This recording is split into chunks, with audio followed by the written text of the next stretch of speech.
So when the solute dissolves in a solvent, this is an equilibrium process similar to that of evaporation. Remember we talked about that, water evaporating is like playing Red Rover, and if you have enough energy you can break through and go into the gas state, but then the gas molecules zipping around collide with the surface of the water and recondense, right? So it's an equilibrium. So dissolving is also an equilibrium.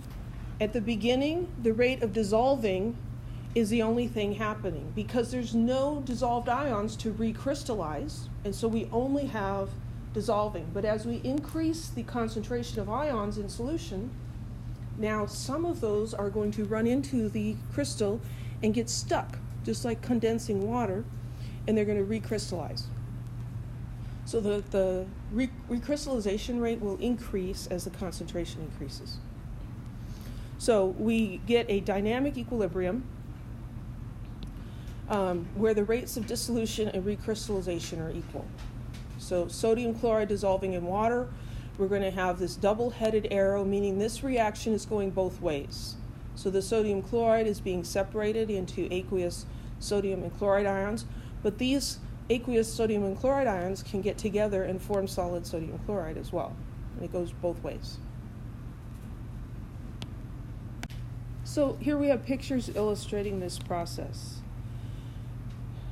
Chunk of sodium chloride in the water. Initially, all that can happen is that it's going to dissolve because there's nothing in here that can recrystallize. So we've got this solid dissolving, and we've got the individual ions going out here making ion dipole force connections with the water molecules.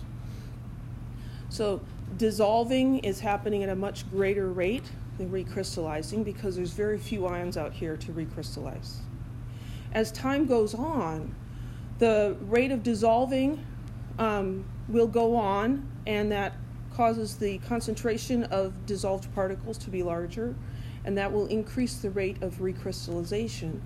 And that those changes will occur until the rate of recrystallization is equal to the rate of dissolution. And then both processes are happening at the same rate. Any questions?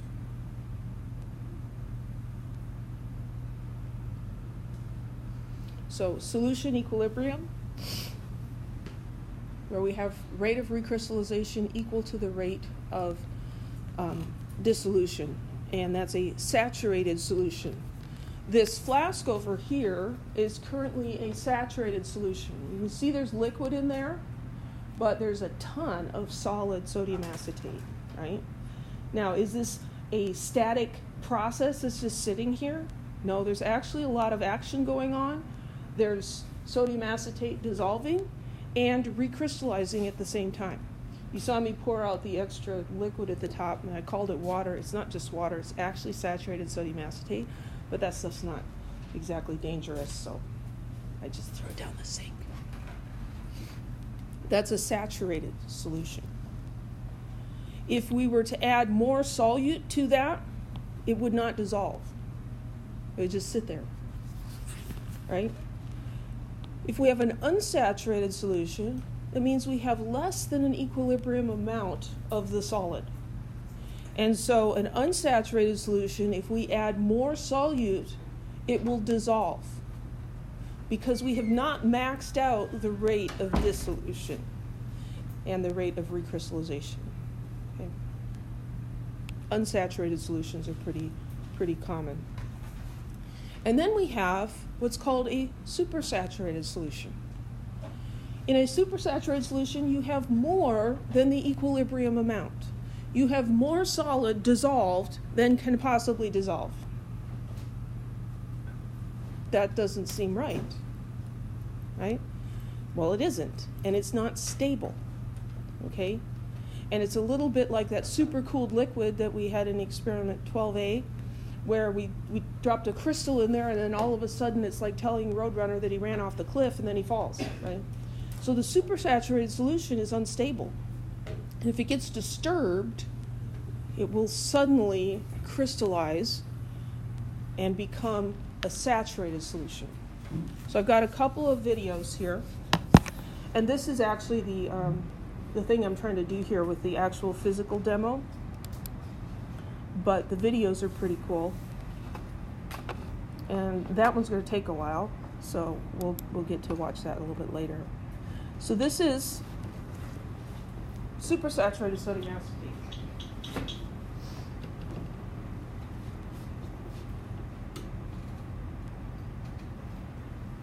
Looks like water. I stick a spatula in there, and it looks like magic happening. These crystals growing. By disturbing it, a person is telling the solution, hey, you're supersaturated, you can't do that. And it's like, oh, okay, sorry, I'm going to crystallize now. And it forms all those beautiful spiky crystals.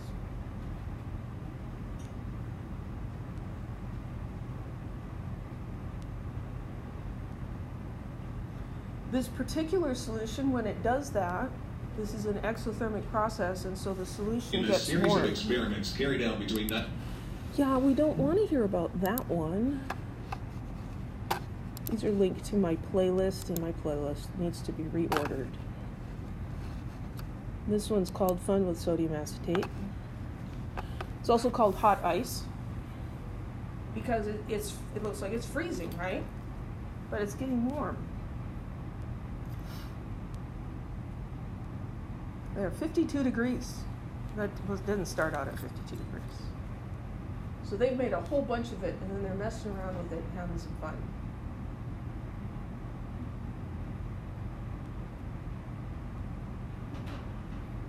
And it's warm. It's frozen, but it's warm. That's why I poured off the liquid there, because I don't need that much liquid in there. It's kind of squishy, like a partially melted popsicle. This is fun, making salt castles, I guess. As the saturated sodium acetate hits the plate, it crystallizes, and so you can make structures out of it, and you can even let that come up into the beaker and crystallize inside the beaker.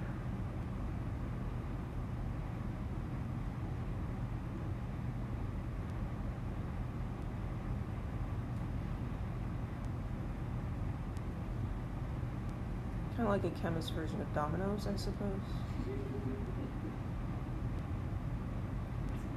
Any?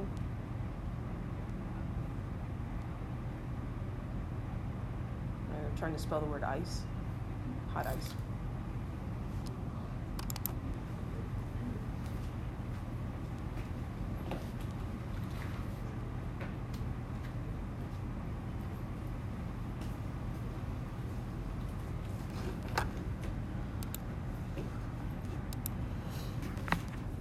Here are still pictures of that process occurring.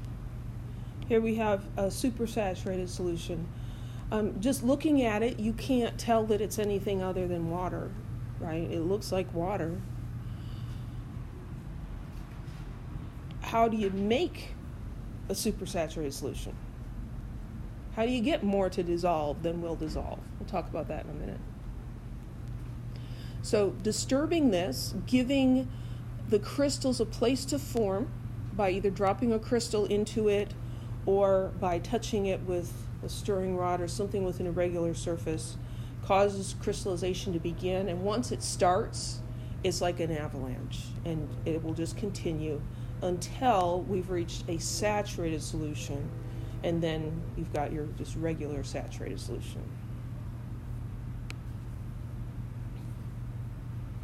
So the solubility of solids depends on temperature. And for most solids, if you increase the temperature of the water, you can get more of it to dissolve. So this is a solubility chart showing solubility in grams of solute per 100 grams of water as a function of temperature. They don't show sodium acetate on here. That would be useful, but they don't. Here's lead nitrate, calcium chloride, potassium nitrate. We see that as you increase the temperature for most of these, the solubility goes up. Sodium chloride is fairly level, And then we've got some weird ones like cerium sulfate, where the solubility actually goes down as you heat it up. That's very unusual. Not many things do that. So the way you make a saturated sodium acetate solution is you heat the solution, and that's what I'm doing at the flask over here. I'm going to heat it to a higher temperature where it becomes a saturated or slightly unsaturated solution. And then if I allow it to cool down slowly, this is like the roadrunner running off the cliff, right? And he just runs off the cliff, and he's not going to fall until he notices that he's run off the cliff. So we're going to let that cool down very carefully. We're not going to bump it or shake it or drop anything into it. It's going to cool down, and when it's room temperature, then we'll say, hey, you ran off the cliff. I'll poke something in there, and it'll all crystallize. Anybody have any questions?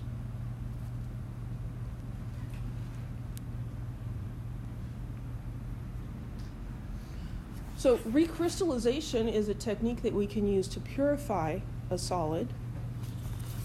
So do you remember that experiment we did with the Gooch crucibles? The pink liquid that we heated and it became yellow, and then we filtered it. It was kind of messy and all that.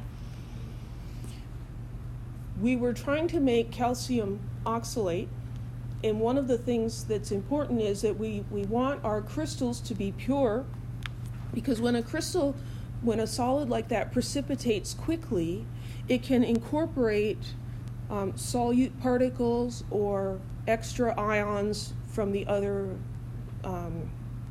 reagents used in the process. It can be impure. It can trap things within it. So the recrystallization process is where we allow the solid and the saturated liquid to be in equilibrium and to hang out together. And then what happens is we get dissolving of the crystal and recrystallizing. And when the recrystallization happens slowly, it's going to happen in a more regular way. It's going to give us beautiful, large crystals, and these crystals will naturally exclude impurities, because any impurity that's going to get in there is going to disrupt its crystal lattice, and so it won't be the lowest energy, and so those will get excluded. And so recrystallization, you can just allow it to sit there like we did boiling our liquids, or you can take the solid and dissolve it in a solution at a higher temperature and then allow it to cool slowly. That's also a way of doing recrystallization. This is a picture of rock candy, which is made by recrystallizing table sugar. That's something you can do at home, but I would encourage you to look up instructions for how to do it, because I remember doing that as a kid and it didn't work because I didn't know what I was doing. You have to have enough sugar in your water or it's never going to crystallize. It's a lot of sugar.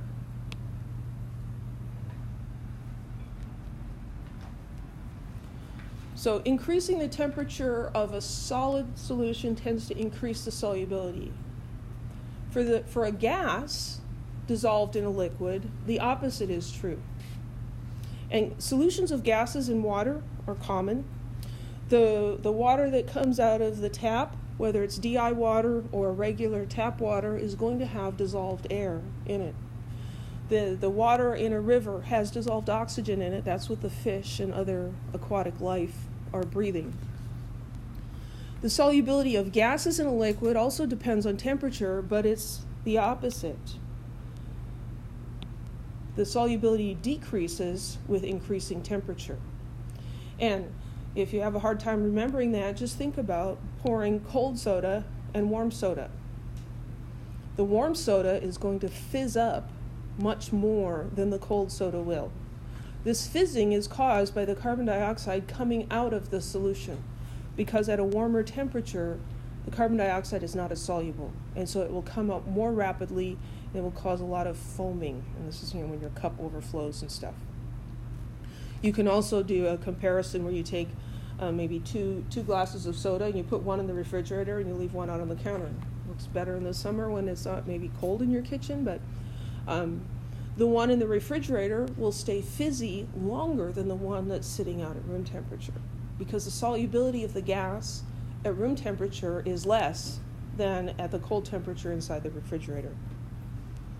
This also has an effect on oxygen levels in lakes and rivers or in aquariums. So the temperature of an aquarium or a lake or a river is important because that has a direct effect on how much oxygen is dissolved in the water. So tropical fish are accustomed to a lower concentration of oxygen than cold water fish. We had when we first moved to the Central Valley, we got a goldfish at one of those carnivals. So you put him in a bowl of water, and it's like the fish seems to be having a hard time breathing. Right? He's come to the surface. So I looked up some stuff online. It's like, oh well, yeah, he would like an average temperature more like 65 degrees, and it's like 78 in the house because it was summer. Right? We were running the air conditioning, but I'm not going to cool the house to 65 for the goldfish, right? The free goldfish. So we put ice cubes in his water periodically just to keep him cool. And eventually goldfish will acclimate to that warmer temperature and be okay. But that's why they're gasping. They appear to be gasping because there's not enough oxygen in the water. And so you can have thermal pollution of lakes and rivers. So you've got a manufacturing company, and they're dumping warm water into the river. The water may be perfectly clean, nothing contaminated in it, but just the fact that it's warm increases the temperature of the river, decreasing the oxygen and causing the death of aquatic life. We call that lake turnover. Lake turnover? Missouri has a bad problem about that. People get hot rain. Next thing you know, you'll see dead fish floating because it literally does this to the water. Yeah. That's where we had to go in a big heat attitude. And mix it up to get the, Yeah, there's a lot of interesting effects of this. I was thinking of something from the book, but it's later. Pressure also affects the solubility of a gas. So here we have 2 soda cans. This one's sealed up and this one's open. And we're all familiar with that sound that when you open a soda can, right? It goes psst. And that's the excess pressure escaping. As soon as you break that seal and hear that noise, your soda begins to go flat. It's going to take a while, but it starts to go flat. Because the solubility of this gas is dependent on the pressure of that gas above the liquid. An increased pressure of CO2 here causes the solubility of CO2 in the water to be higher. So like with a clear bottle of soda, you can look at it and you can see there's no bubbling or anything going on. And you haven't shaken it up, you haven't done anything to it, and then you crack open the lid and all of a sudden bubbles start coming up. It's because you release the pressure, and so the solubility has dropped, and now the carbon dioxide is going to be coming out of solution.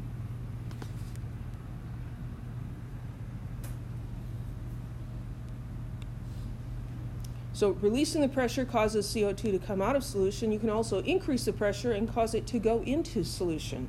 It's an equilibrium process, much like evaporation.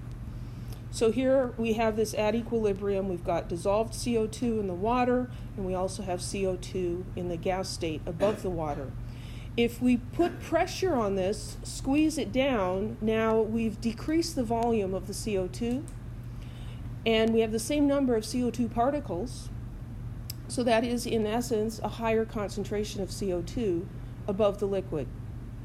It's also an increased pressure of CO2. That's going to cause the rate of CO2 dissolving to increase because there's more particles here. And that increasing dissolving will go on until the equilibrium is reestablished. And at this new equilibrium, we have more CO2 dissolved in the water than we did over here. The opposite happens when you release this, release the pressure, or increase the volume. Any questions?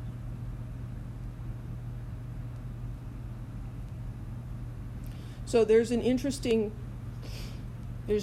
story in the textbook about a couple of lakes in Africa that are on top of volcanoes, and so there's a lot of natural CO2 that's coming up from the bottom of the lake. And at the bottom of the lake, there's a lot of pressure because of the water. We talked about that earlier. Every 10 feet you go down, it's an increased 1 atmosphere of pressure. So at the bottom of these large, deep lakes, the pressure is quite high, and so the solubility of CO2 is much higher.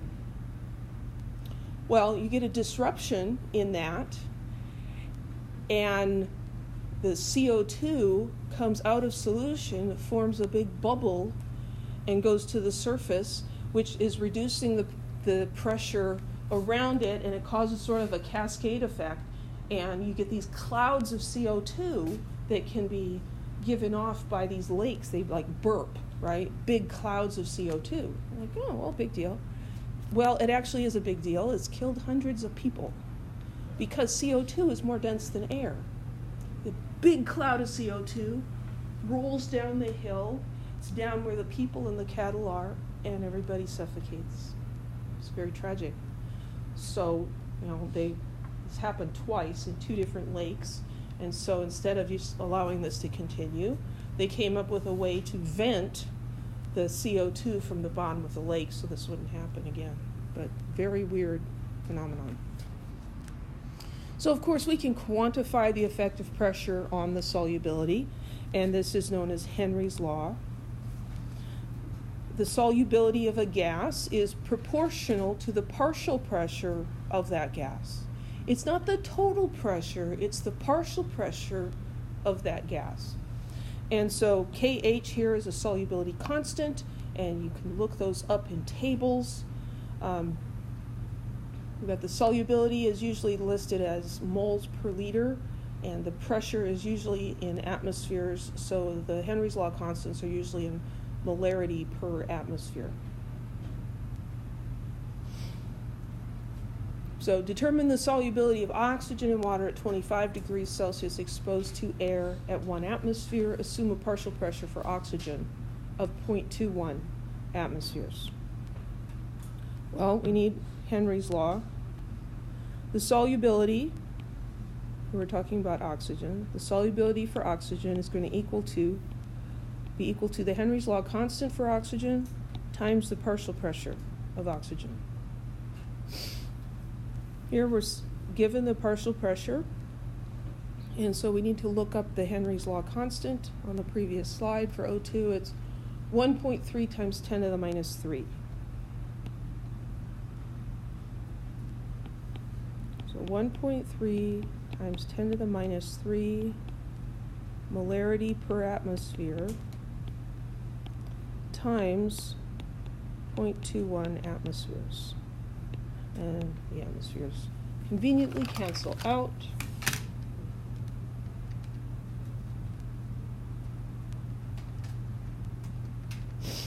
And we get 2.7 times 10 to the minus 4 moles per liter. So in 1 liter of oxygen, in 1 liter of oxygen, there's a liter of oxygen. In a liter of water, there would be 2.7 times 10 to the minus 4, 0.00027 moles of oxygen dissolved. Any questions?